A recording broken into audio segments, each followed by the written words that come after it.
Crew Resource Management, better known as CRM, sparked its early beginnings from the field of human factors. One of the most practical working definitions of human factors comes from the International Civil Aviation Organization, ICAO. It states, human factors is about people. It is about people in their working and living environment, and it's about their relationship with equipment, procedures, and the environment. Just as importantly, it is about their relationships with other people. Its two objectives can be seen as safety and efficiency. On December 29, 1972, a Lockheed L-1011 crashed into the Florida Everglades, killing 99 people on board. The cause of the crash was attributed to 3 crew members being fixated on the problem of a burnt-out light bulb. Tower, Eastern 401, looks like we're going to have to circle. We don't have a light on our nose gear yet. Eastern 401 heavy, roger. Pull up, climb straight ahead to 2000, go back to approach control, 128.6. Okay, up to 2000, 128.6. Okay, autopilot coming on. Now see if you can get that light on. Go down there and see if that nose gear is down. I'll check it out.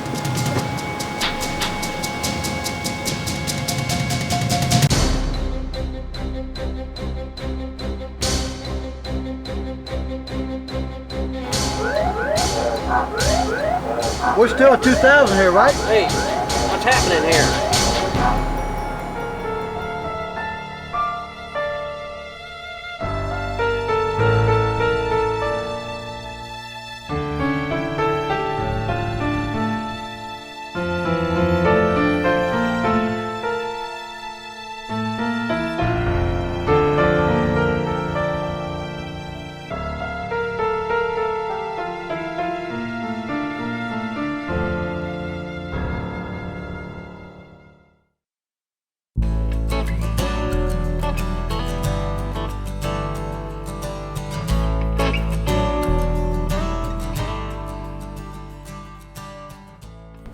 The 1970s were noted for having a significant number of major aviation accidents involving highly professional flight crews.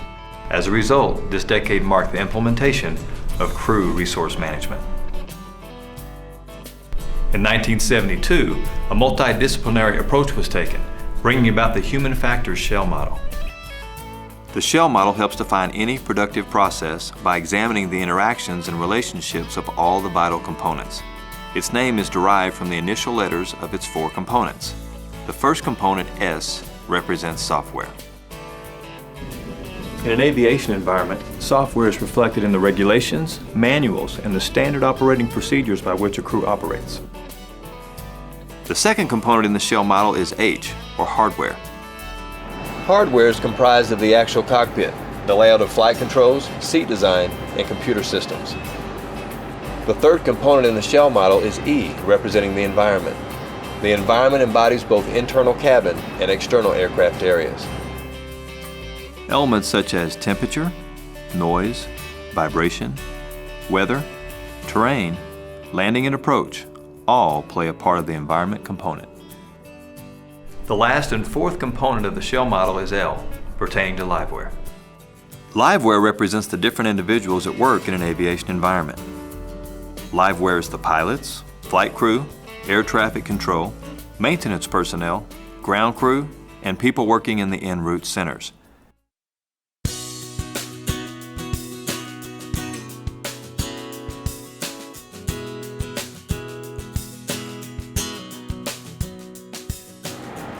As demonstrated, there are multiple layers within this initial shell model, and the layering of these interacting forces can become quite complex. The shell model was one of the first coordinated efforts to explore the various relationships at work in the aviation process. As aviation continued to evolve and become more sophisticated, the shell model began to reflect a more complex process with layering methods in an aviation environment. For instance, as aircraft technology and software improved, checklists expanded, extensive safety procedures were required, more regulations were necessary, and the pilots became further immersed in multitask efforts. software and checklists continued to escalate due to the increased load of hardware in the cockpit. Flight deck technology evolved into more complex instruments and advanced displays, as engineers tested new aircraft designs in an effort to accommodate more passengers. The liveware component of the shell model became further embedded in safety-critical processes. In 1974, Frank Bird, an industrial safety pioneer, endorsed the domino theory, correlating that a series of errors can lead to a mishap. Like dominoes falling, one sequentially leads to another until the final piece falls. The domino theory implies that if any one domino is removed from the sequence and is strong enough to withstand impact, the expected result of other dominoes falling is not likely to happen.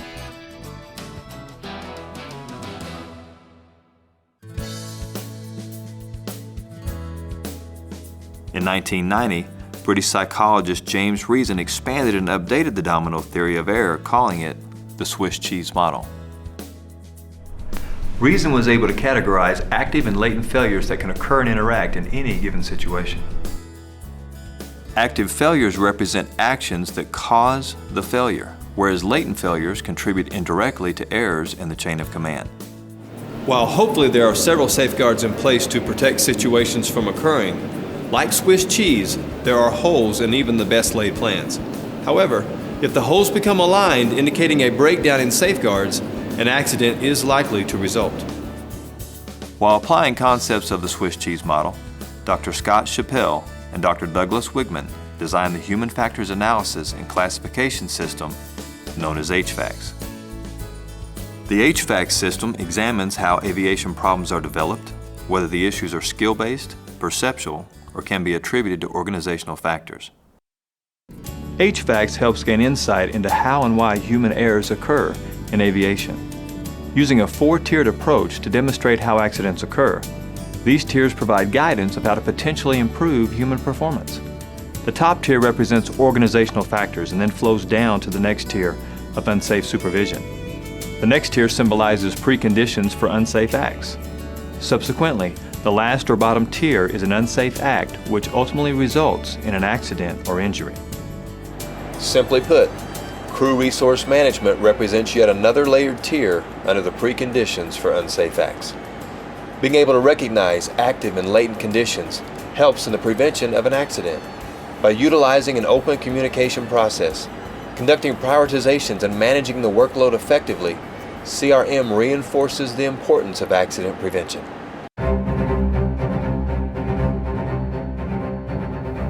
Think about what aviation was like over a century ago.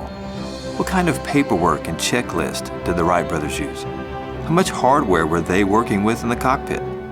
We can visibly see the crew size and acknowledge that the sand dunes of Kitty Hawk set the stage for their environment.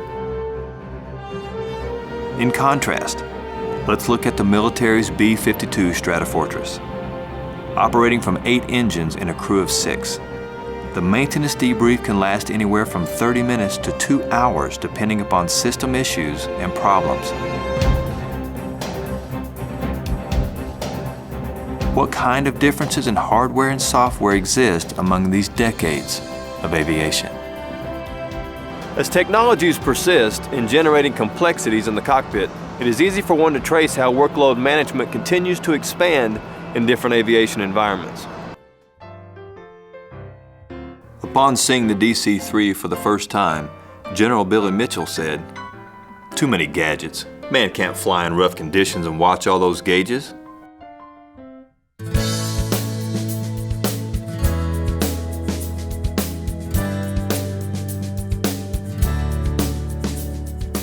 Through the use of communications, prioritizations, and workload management, the backbone of crew resource management was created. The more sophisticated the machinery, the more time investment required. When examining aviation automation and hardware, it's apparent that systems have been consolidated, making dials easier to read. Nevertheless, a substantial amount of information flows through the hardware, requiring an inordinate amount of training for the user. As a byproduct of the hardware process, software procedures are continually revisited. Originally, the concept of cockpit resource management consisted of studying pilots on the flight deck.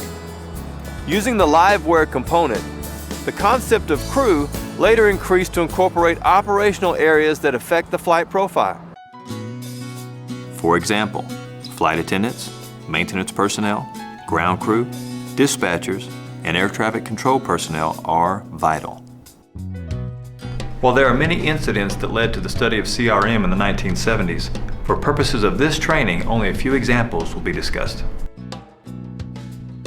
A major event held in 1979 was the NASA Industrial Workshop. This meeting was considered to be the foundation of aviation psychology and cockpit resource management. Several major airlines were represented at this summit. Vital industry gurus contributed to the synergistic exchange, including Lauber, Cooper, and Foshi. It was from such a gathering that United Airlines started their own practice of command, leadership, and resource management, known as CLR.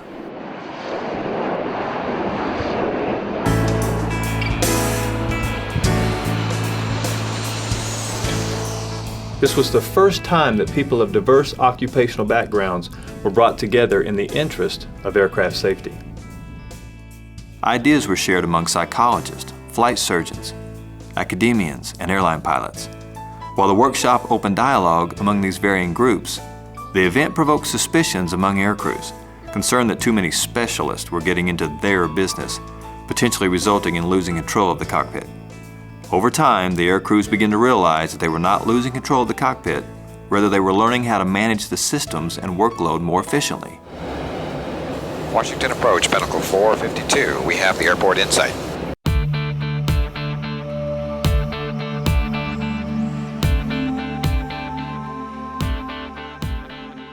There are many underlying concepts towards accident prevention. Crew resource management is manifested by three inherent factors: communications, setting priorities, and workload management. Admittedly, these factors can affect any kind of business or corporation, but what sets CRM apart from other lines of business are the added factors of time and death. Incidentally, emergency and operating rooms, as well as nuclear reactor control facilities, share time and death factors with the aviation environment. The goal of CRM training is to blend technical and human skills to support safe and efficient aviation operations. CRM skills rely heavily upon technical skills being current and efficient. Using the HVACS model, with emphasis on organization and supervision components, it is imperative that the pilot and crew are technically competent. Referencing FAA-AC Order 120-51E, there are three clusters that depict the technical flight control category.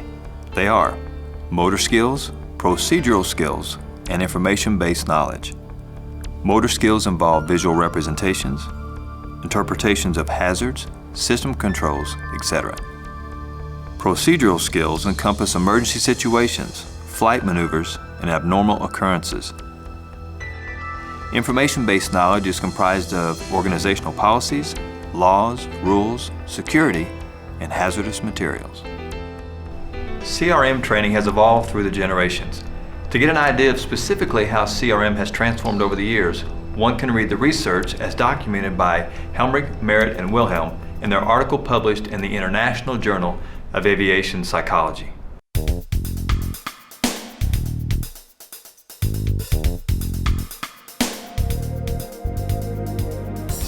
Crew resource management has been represented by three related clusters: communication processes and decision-making, team building and maintenance, workload management and situational awareness.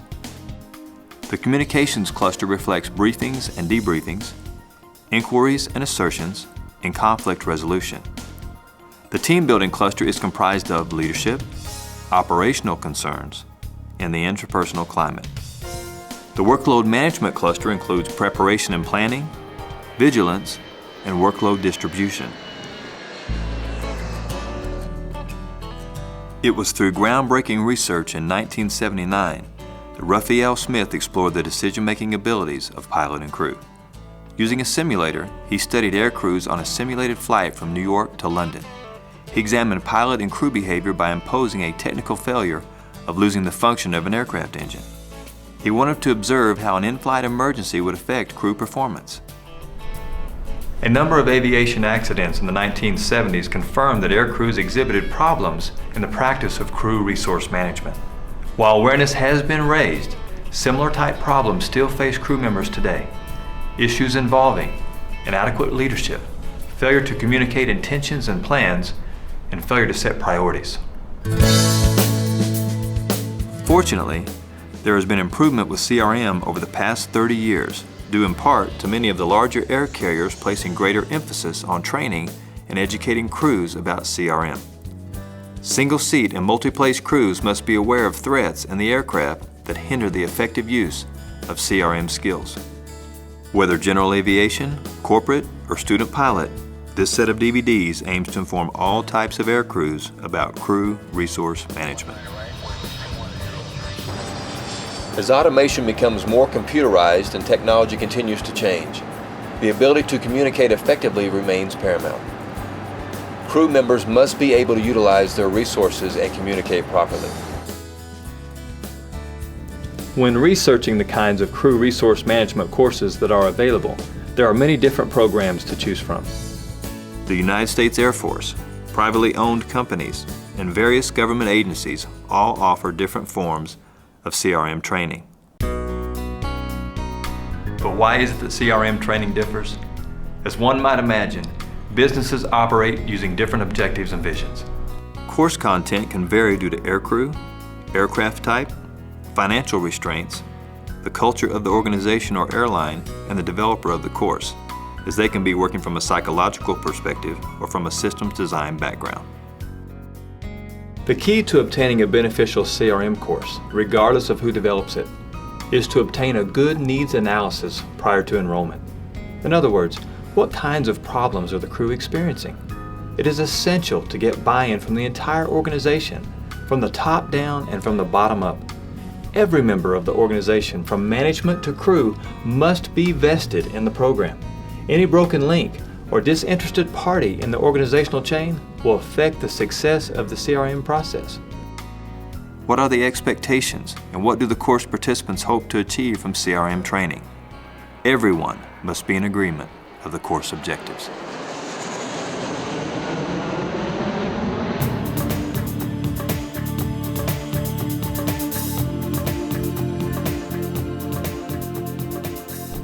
An effective CRM training course should be based on an analysis of organizational needs and be in direct response to the organization's request.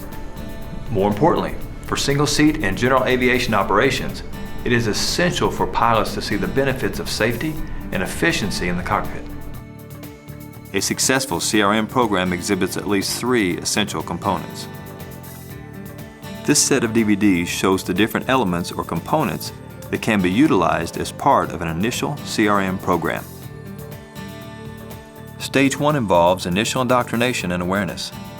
Examples of the kinds of subjects covered in a standard CRM course include classroom presentations concentrating on communication skills, decision-making exercises, interpersonal relations, crew coordination, leadership, and understanding standard operating procedures. The next essential component representing Stage 2 of CRM training is to ensure recurrent practice and feedback. Periodic refresher training is a necessity to reinforce the learning of earlier objectives. How often such training occurs is based on the culture of that organization.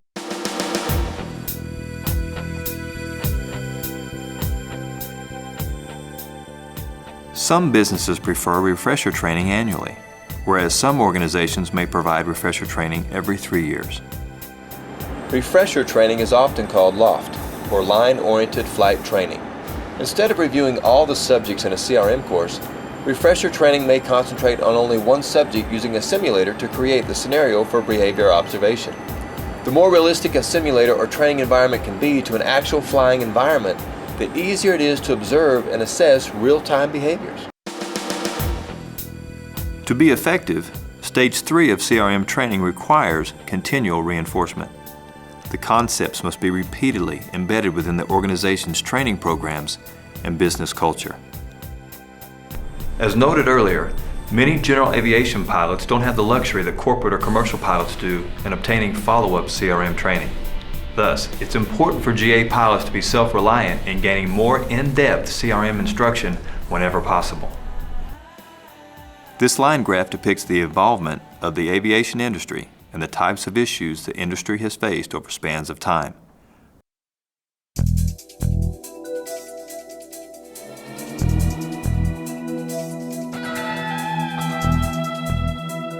Crew resource management has been in existence for quite some time. As automated flight technology evolved, so did crew coordination training.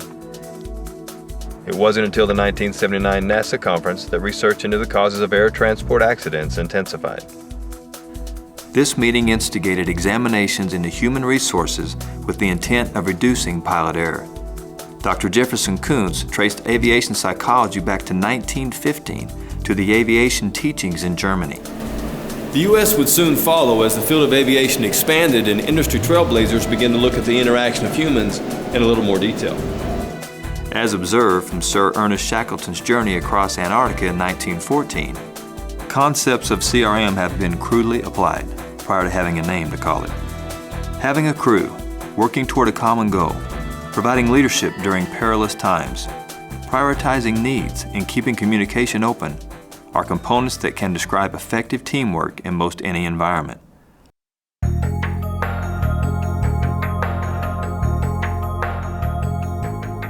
While the theory wasn't as neatly packaged as it is today, unknowingly, over time, people have successfully implemented basic CRM proficiencies. As seen in general aviation, having the ability to step into a modern-day aircraft entails having an understanding of advanced technology. More so than ever, it is imperative that single-seat pilots understand fundamental concepts and threats that are associated with CRM. While today's aviation environment may look a little different from days long past, the need to emphasize crew resource management as part of human factors continues to be a long-standing effort. Even as humans persist in the pursuit of developing and improving technology, communications, and the ability to make quick, sound decisions remain a valuable commodity in any business environment. As the aviation accident rate continues to decline and technology reinforces a transportation system that is safe and reliable, the study of human factors is strengthened through the endorsement of CRM concepts. Crew resource management is an attempt to improve humans' ability to perform work using complex machinery, while simultaneously creating a safe flying environment.